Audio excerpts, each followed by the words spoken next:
আসসালামু আলাইকুম। আমি মোহাম্মদ রেজাউল ইসলাম, অনার্স তৃতীয় বর্ষের অর্থনীতির জন্য পরিসংখ্যান এর নতুন আরেকটা ক্লাস নিয়ে তোমাদের সামনে হাজির হলাম। আমি তোমাদেরকে বলেছিলাম যে এর আগে যতগুলো ক্লাস আমরা তোমাদের সামনে আমি নিয়েছি, অর্থাৎ তোমাদের সামনে ভিডিও করে তোমাদের সুবিধার জন্য রেখেছি, ক্লাসগুলো একটু ধারাবাহিকভাবে দেখবে। একটু যদি ধারাবাহিকভাবে দেখো তাহলে তোমার জন্য খুব সুবিধা হবে। আর এই পরিসংখ্যানের অঙ্কগুলো সবচেয়ে সমস্যা যেটা, সেটা হচ্ছে কি অঙ্কটা বোঝা, যে কখন কোন সূত্রে দিয়ে আমরা অঙ্ক করব এবং কেন। তোমাদের বইতে অনেক সুন্দর করে অঙ্কগুলো করে দেওয়া থাকে, অবশ্যই করে দেওয়া আছে, কিন্তু সমস্যাটা হচ্ছে কখন কোন সূত্রে যাব, কেন যাচ্ছি, একটা সূত্র কেন কোথা থেকে টার্ন নিচ্ছে, এটা হচ্ছে আমাদের আলোচনা, এটাই হচ্ছে আমাদের বোঝার বিষয়। তো দেখো, এর আগের যে ক্লাস যেখানে আমি মুদ্রার অঙ্ক তোমাদের দেখিয়েছিলাম, সেখানে একটা মুদ্রাকে কয়বার নিক্ষেপ করতে বলা হয়েছিল? একটা মুদ্রাকে নিক্ষেপ করা হয়েছিল 2 বার। তখন আমি বলেছিলাম যে তোমার প্রথম কাজটা হচ্ছে কি নমুনা ক্ষেত্রটা ভালো করে তৈরি করে ফেলা। নমুনা ক্ষেত্র, তাহলে নমুনা ক্ষেত্রের সূত্র তোমাদের আমি দেখিয়েছিলাম কত? বলেছিলাম বড় এন টু দি পাওয়ার ছোট এন। বড় এনটাকে কি বলেছিলাম? সমগ্রক, অর্থাৎ একটা পরীক্ষা কার্যক্রম চালালে যে যে রেজাল্ট হতে পারে সেটা ছিল সমগ্রক। তাহলে একবার মুদ্রা ফেললে কি কি হতে পারতো? হতে পারতো হচ্ছে হেড অথবা টেল। কয় প্রকার হতো? 2 প্রকার। আর ছোট এন যেটা বলছিলাম পাওয়ার আছে, সেটা বলছিলাম কি খুব সিম্পলি কতবার নিক্ষেপ করতে বলা হলো। তো মুদ্রাটা আমি বলেছিলাম কতবার নিক্ষেপ করতে বলা আছে? 2 বার। তাহলে 2 টু দি পাওয়ার হচ্ছে কত? 4। তাহলে 2 টু দি পাওয়ার 4 মানে হচ্ছে, সরি 2 টু দি পাওয়ার 2 ছিল কত? হচ্ছে এই রেজাল্ট আসছিল কত? 4। তাহলে 4 যখন হয় তখন নমুনা ক্ষেত্রটা কিন্তু খুব ইজিলি আমরা তৈরি করতে পারি। যে আমরা টেবিল করে দেখিয়েছিলাম যে কি হয়, 2 বারই হেড পড়তে পারে, 2 বারই টেল, প্রথমবার হেড পরের বার টেল, অথবা প্রথমবার টেল পরের বার হেড। এটা মুখস্থ আমরা বলতে পারি, আবার টেবিল করে দেখিয়েছিলাম। কিন্তু আজকে বলা হয়েছে কি 10 বার নিক্ষেপ করা হবে। 10 বার নিক্ষেপ করতে যখন বলা হবে, তখন যদি আমি টেবিল তৈরি করতে যাই তখন কত হবে বলতো? 2 টু দি পাওয়ার কত হবে? 10। ছোট এন মানে ছিল কতবার নিক্ষেপ করতে বলা হতো। তাহলে তোমার ক্যালকুলেটরের রেজাল্ট যাচ্ছে কত? 2 টু দি পাওয়ার হচ্ছে কত? 10। 1024 প্রকার। আবারও বলছি, একটা এই মুদ্রা যদি 10 বার নিক্ষেপ করতে বলা হয় তাহলে নমুনা ক্ষেত্র আসবে 1024 প্রকার। তো এটা তো কোয়াইট ইম্পসিবল, আমরা তো এই নমুনা ক্ষেত্র কখনো তৈরি করতে পারবো না। তাইলে 2 বার 3 বার যদি ফেলতে বলে সেক্ষেত্রে আমরা টেবিল তৈরি করতে পারি। তাহলে যদি এরকম 10 বার ফর এক্সাম, এরপরে 15 বার 20 বার ফেলতে বলে, তাহলে সেক্ষেত্রে আমাদের সমাধানটা কি? এটা হচ্ছে এই ক্লাসের আলোচ্য বিষয়। খুব ইন্টারেস্টিং এবং ভালো করে দেখবে।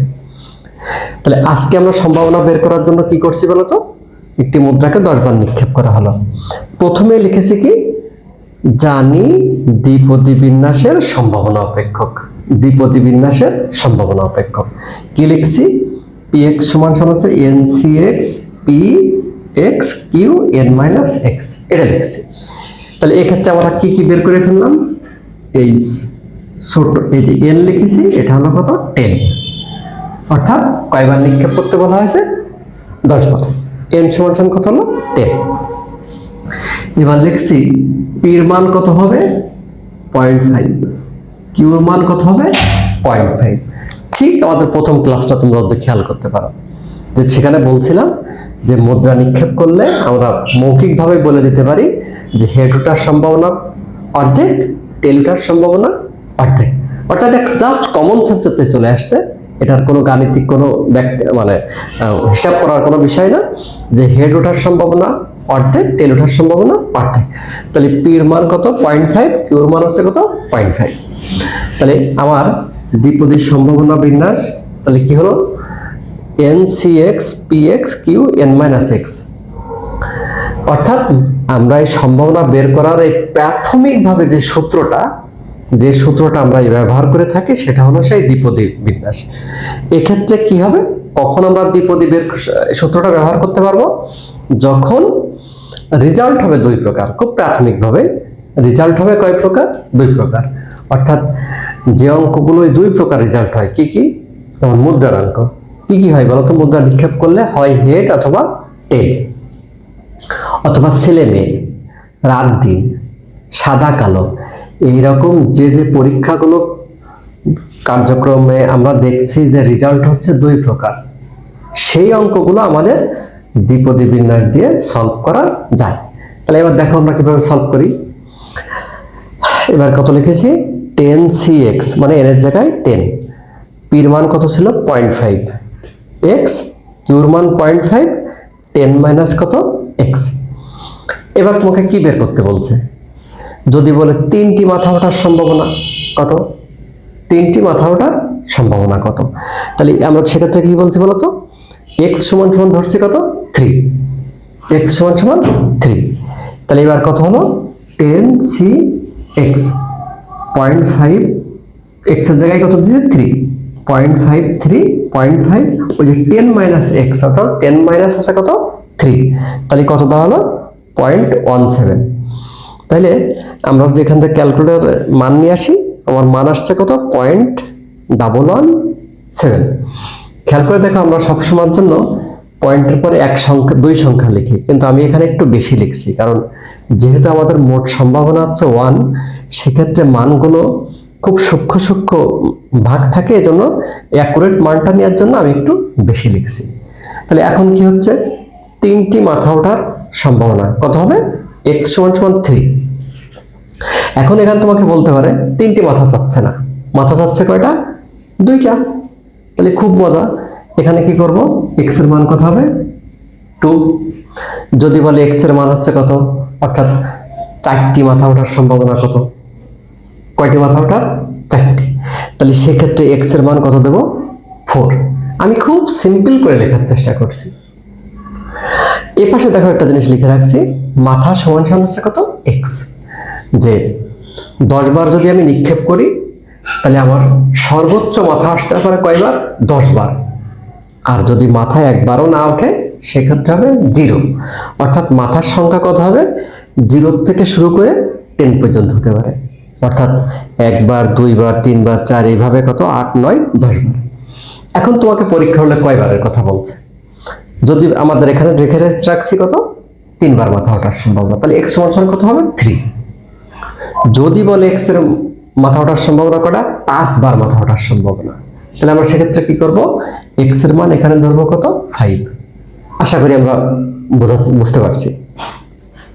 এখন যদি বলে, এখানে যদি বলে তিনটি না, তিনটির কম মাথা ওঠার সম্ভাবনা, আমাদের বলছে কি? তিনটির কম মাথা ওঠার সম্ভাবনা। খেয়াল করে দেখো তো, তিনটির কম বলা মানে হচ্ছে কত হবে? 0, 1, আর একটা হবে কত? 2। তাহলে সেক্ষেত্রে আমরা এই যে মানটা বের করব, তখন কি ধরবো? একবার ধরবো x সমান সমান 0, আর একবার ধরবো x সমান সমান হচ্ছে x সমান সমান 0 ধরবো, x সমান সমান 1, আর একবার ধরবো কত? x সমান সমান 2। অর্থাৎ তখন 3 বার মান বের করব। এখানে একবার বসাবো 0, 0, 10 বিয়োগ 0, অর্থাৎ 0 হয়ে যাবে, 10 হয়ে যাবে। আর একবার ধরবো কত? 1, x এর মান 1 ধরবো, এখানে 1 হবে, এখানে 10 থেকে একবার দেখলে 9 হবে। আর একবার হচ্ছে কত? 2 ধরবো, তাহলে এখানে হবে 2, এখানে হবে 2, 10 এর থেকে 2 বিয়োগ করলে যেটা হচ্ছে 8 হবে। আর বাদ বাকিটা হচ্ছে ক্যালকুলেটর দিয়ে তোমরা মানটা বের করার চেষ্টা করবে। আমি আশা করি তোমরা অনেকে মান বের করতে পারো। যদি না পারো, সেক্ষেত্রে আমি তোমাদেরকে পরবর্তী কোনো ক্লাসে চেষ্টা করে দেখাবো যে কিভাবে মানটা বের করতে হয়। এখন এই দ্বিপদী বিন্যাসের অর্থাৎ দ্বিপদীর এই সম্ভাবনা অপেক্ষক দিয়ে অঙ্ক করার সবচেয়ে ইন্টারেস্টিং বিষয়টা হচ্ছে, আমরা জানি যেটা দিয়ে মানটা বের করা যায়, কিন্তু কখন, কত পর্যন্ত, এই জিনিসটা আমরা ক্লিয়ার থাকি না। তাহলে এটা খুব ইন্টারেস্টিং একটা জিনিস মনে রাখবে। এই দ্বিপদীর সম্ভাবনা বিন্যাস দিয়ে যদি অঙ্কের মান বের করতে হয়, তাহলে কোন কোন অঙ্কগুলো বের করা যাবে?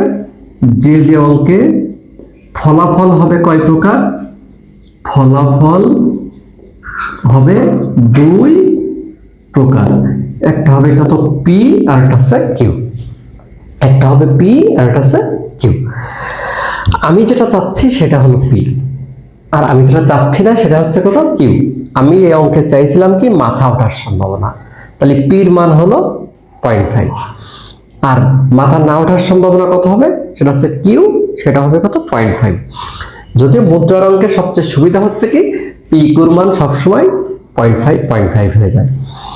আর এই দ্বিপদী দিয়ে কতবার পর্যন্ত অঙ্ক সমাধান করতে পারবো, n লেস দ্যান 30, অর্থাৎ নমুনা যদি 30 বারের কম বলে তত সময় পর্যন্ত আমরা এই দ্বিপদীর সম্ভাবনা বিন্যাস দিয়ে অঙ্কটা সমাধান করতে পারবো। অর্থাৎ 4 বার, 5 বার, 6 বার, 8 বার, 9 বার, 10 বার, এভাবে যদি 29 বার পর্যন্ত বলে সেক্ষেত্রে মুদ্রার অঙ্কটা আমরা এই দ্বিপদী বিন্যাস দিয়ে সমাধান করতে পারি। তাহলে গত ক্লাস আর আজকের ক্লাসটা যদি তোমাদের সাথে আমি একটু কম্পেয়ার করার চেষ্টা করি, সেটা ছিল যখন 2 বার নিক্ষেপ করতে বলা হয়েছিল তখন আমরা টেবিল দিয়ে তৈরি করছিলাম, টেবিল তৈরি করে সেখান থেকে বের করলাম।